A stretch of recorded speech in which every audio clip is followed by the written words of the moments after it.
The soft buzz of her phone screen lit up the dim room. 3:27 a.m. Again. Maya had barely slept in weeks. Stacks of papers, unpaid bills, college loan statements, rent notices, lined the kitchen table like gravestones of dreams slowly fading. She sat on the floor, knees pulled to her chest, wearing the same oversized hoodie she'd worn to bed for 3 nights straight. The cold seeped in through the thin walls of her Brooklyn apartment. She couldn't afford to turn the heat on this month. It was the message from her mom that stung the worst. "Don't worry, honey," it had said. "We'll have Maya pay for the rest of your tuition. She doesn't have kids or a family, she should help. We'll talk to her." Maya had stared at the words until her vision blurred.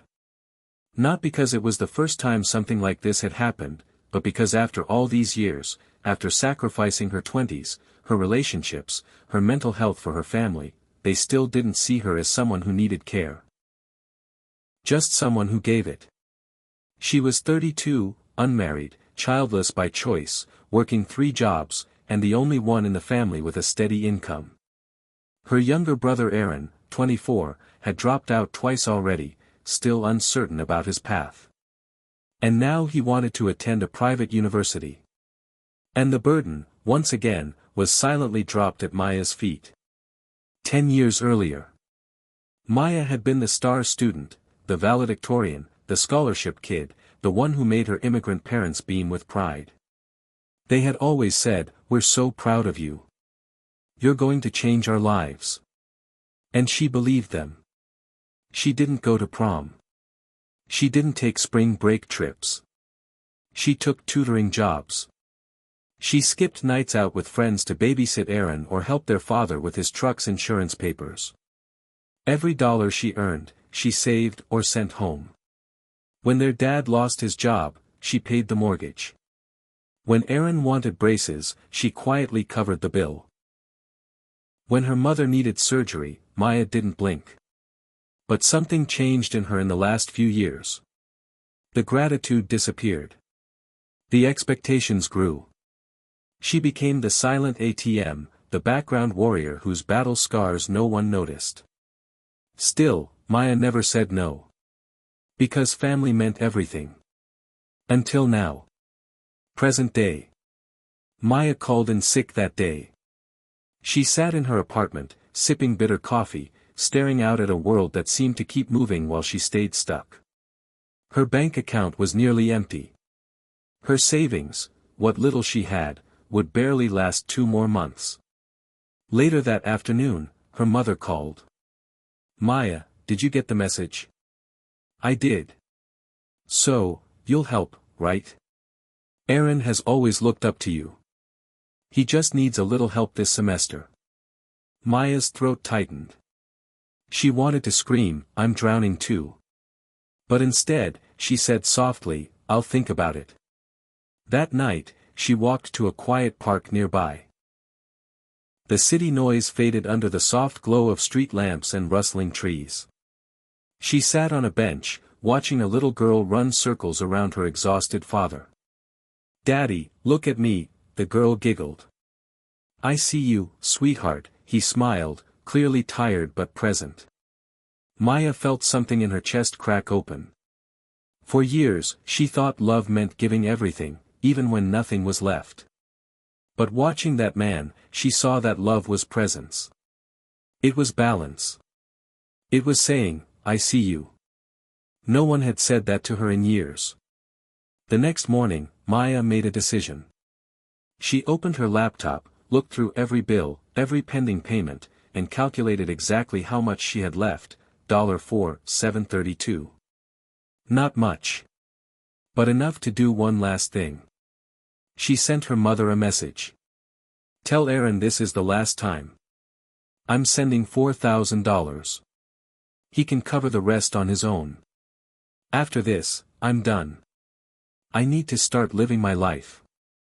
Then she did something she hadn't done in a long time. She signed up for a weekend photography course she'd always wanted to take.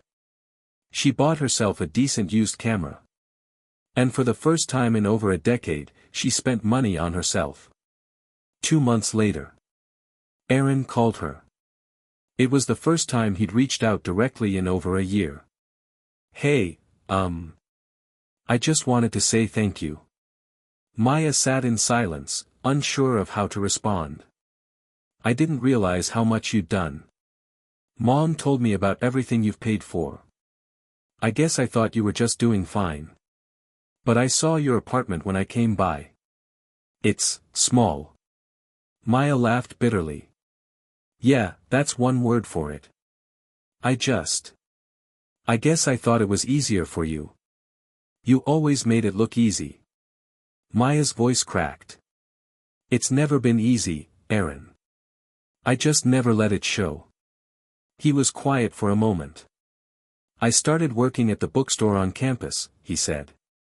And I'm applying for a grant. I want to try to stand on my own.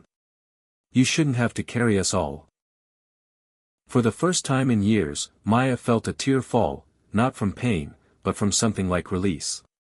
Thanks, she whispered. That means more than you know. 6 months later. Maya had started a small photography page on social media. Her portraits of elderly neighbors, stray cats, children playing in puddles, simple, raw moments, started gaining traction. One of her photos got picked up by a local online magazine. Then another by a nonprofit. She was offered a part-time creative job. She quit one of her 3 jobs. She still didn't have a lot, but for the first time in her life, she had something she hadn't even known she was missing, peace. Aaron continued working part-time.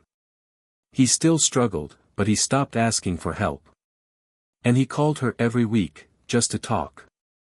One evening, Maya came home to a small package outside her door. Inside was a camera lens she'd been dreaming of, expensive, rare. A note was taped to it. For all the shots you never got to take because you were taking care of everyone else. Thank you. Love, Aaron.